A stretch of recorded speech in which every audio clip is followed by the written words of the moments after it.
இப்போ இருக்கிற எம்எல்ஏக்கள் எல்லாம் ஒரு தொகுதியை 75 வருஷத்துக்கு பின்னோக்கி கொண்டு போயிட்டு தான் ஒரு குற்றச்சாட்டை முன்வைக்கிறாங்க.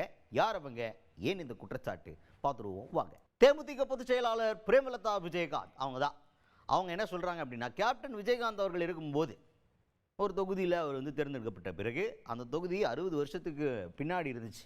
அப்புறம் அதை அப்படியே டெவலப் பண்ணி சூப்பராக கொண்டு வந்தாங்க.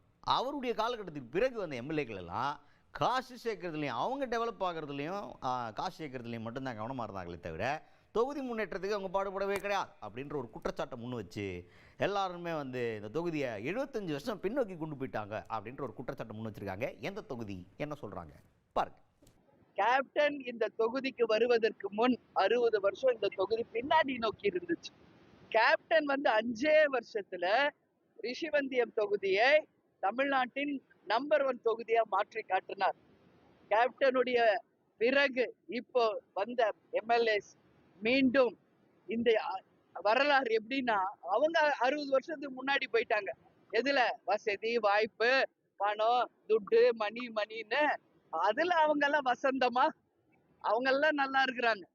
ஆனா மக்கள் இன்னைக்கு 75 வருஷம் பின்னோக்கி போயிட்டாங்க. கள்ளச்சாராயம், டாஸ்மாக்கு, போதை, எங்கு பார்த்தாலும் மணல் கொள்ளை, லஞ்சம், ஊழல், வேலை வாய்ப்பு இல்ல, விவசாயம் இல்ல, தொழில் இல்ல, இந்த மாதிரி கரண்ட் இல்ல, எவ்வளோ நான் சொல்லலாம். அந்த மாதிரி இன்னைக்கு இந்த தொகுதியுடைய எம்எல்ஏ அதை செஞ்சிருக்காரு. நெக்ஸ்ட் என்ன அப்படின்னு சொல்லி பார்த்தீங்கன்னா, கூட்டணி பற்றி, எந்த கட்சியோட கூட்டணி நீங்கள் சேர போகிறீங்க அப்படின்ற ஒரு கேள்வியெல்லாம் அடிக்கடி தேமுதிகவுக்கு போய்கிட்டு இருக்கு. அதுக்கு தொடர்ந்து அவங்க சொல்லிக்கிட்டு இருக்க பதில் என்ன அப்படின்னு பார்த்தீங்கன்னா, கூட்டணிங்கிறது தேர்தல் நெருங்கும் போது நாங்கள் சொல்லுவோம்.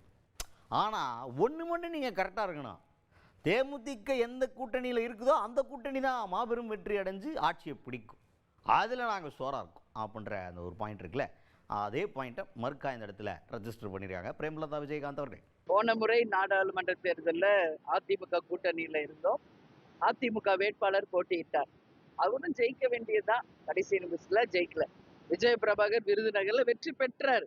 வெற்றி பெற்றதை இல்லைன்னு அவங்க அறிவிக்கிறாங்க. ஏன்னா 39 தொகுதி ஜெயிச்சிட்டோம், இன்னும் ஒரு தொகுதி என்ன அதை ரிவர்ஸ் பண்ணி அறிவிங்கன்னு மேலிடத்துல இருந்து அவங்களுக்கு போன் போனவொடனே விருதுநகர் தொகுதியில விஜய பிரபாகர் தோத்ததா அறிவிக்கிறாங்க.